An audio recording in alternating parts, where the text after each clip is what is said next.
La servidumbre moderna es una esclavitud voluntaria, consentida por la muchedumbre de esclavos que se arrastran por la faz de la tierra.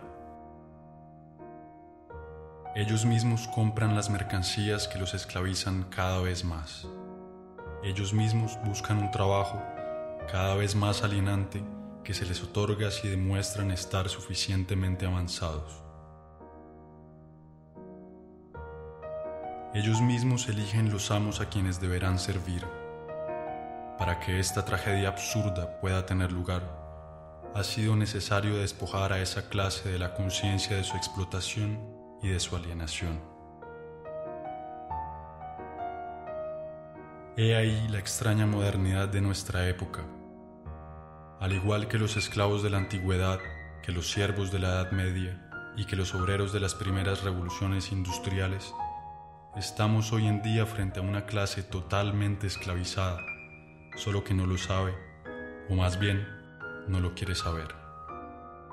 Ellos ignoran la rebelión, que debería ser la única reacción legítima de los explotados. Aceptan sin discutir la vida lamentable que se planeó para ellos. La renuncia y la resignación son la fuente de su desgracia.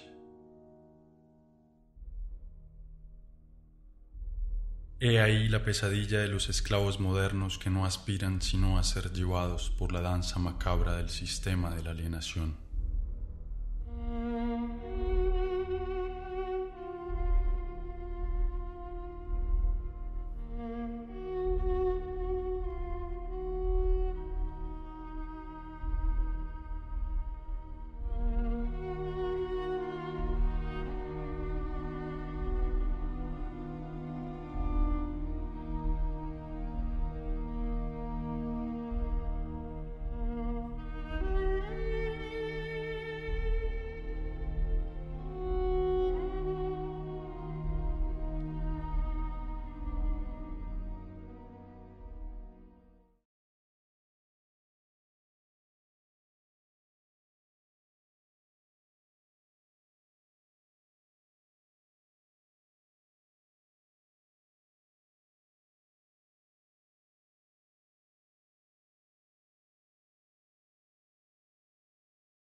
A medida que construyen su mundo con la fuerza alienada de su trabajo, el decorado de este mundo se vuelve la cárcel donde tendrán que vivir.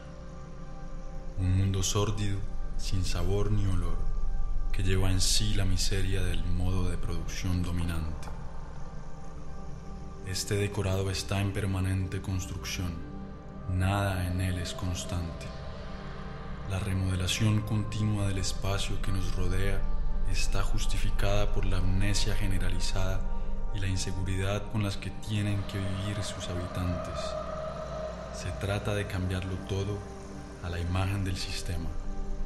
El mundo se vuelve como una fábrica, cada vez más sucio y ruidoso. Cada parcela de este mundo es propiedad de un Estado o de un particular. Este robo social, que es la apropiación exclusiva de la tierra, se materializa en la omnipresencia de los muros, de las rejas, de las cercas, de las barreras y de las fronteras. Son las marcas visibles de esa separación que lo invade todo. Pero al mismo tiempo, la unificación del espacio según los intereses de la cultura mercantil es el gran objetivo de nuestra triste época. El mundo debe convertirse en una inmensa autopista, absolutamente eficiente, para facilitar el transporte de las mercancías. Todo obstáculo, natural o humano, debe ser destruido. La concentración inhumana de esa masa de esclavos es fiel reflejo de su vida. Se asemeja a las jaulas, a las cárceles, a las cavernas, pero a diferencia del esclavo o del prisionero, el explotado de la época moderna debe pagar por su jaula.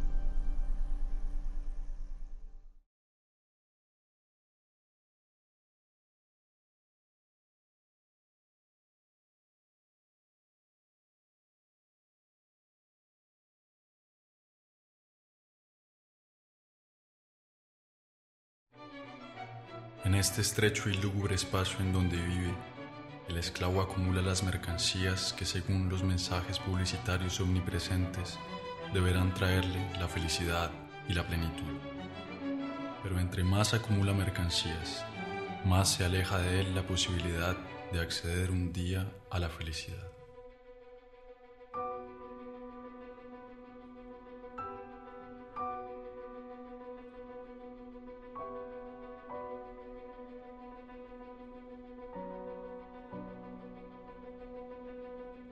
La mercancía, ideológica por esencia, despoja de su trabajo al que la produce y despoja de su vida al que la consume.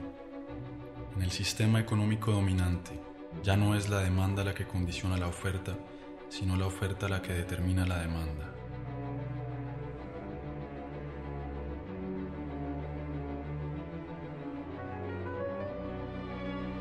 Es así como surgen de manera periódica nuevas necesidades consideradas vitales por la inmensa mayoría de la población. Primero fue el radio, luego el carro, el televisor, el computador y ahora el celular. Todas estas mercancías, distribuidas masivamente en un corto lapso de tiempo, modifican en profundidad las relaciones humanas. Sirven por un lado para aislar a los hombres un poco más de sus semejantes y por otro para difundir los mensajes dominantes del sistema. Las cosas que poseemos terminan por poseernos.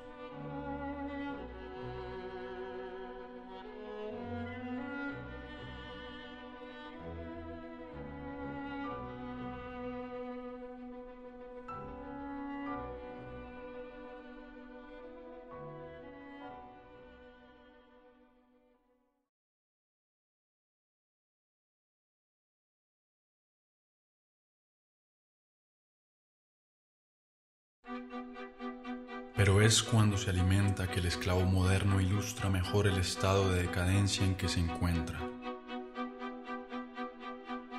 Disponiendo cada vez de menos tiempo para preparar la comida que ingiere, se ve reducido a consumir a la carrera lo que la industria agroquímica produce. Erra por los supermercados en busca de los ersatz que la sociedad de la falsa abundancia consiente en darle. Su elección no es más que una ilusión.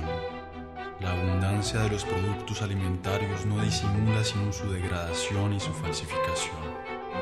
No son otra cosa que organismos genéticamente modificados, una mezcla de colorantes y conservantes, de pesticidas, de hormonas y de otros tantos inventos de la modernidad.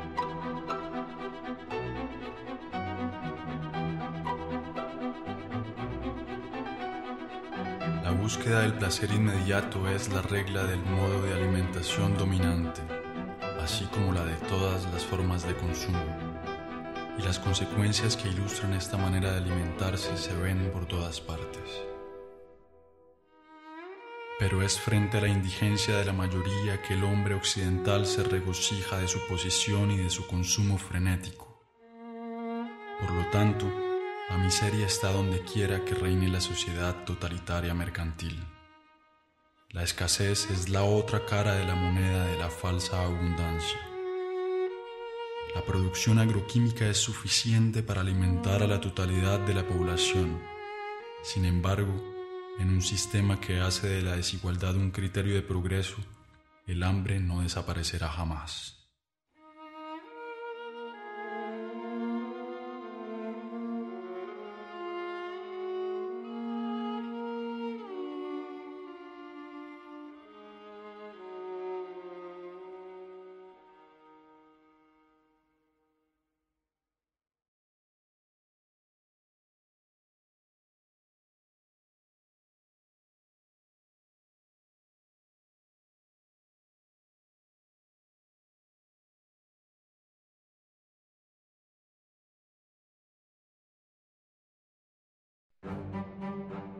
La otra consecuencia de la falsa abundancia alimentaria es la multiplicación de las fábricas de concentración y el exterminio bárbaro y a gran escala de las especies que sirven para alimentar a los esclavos.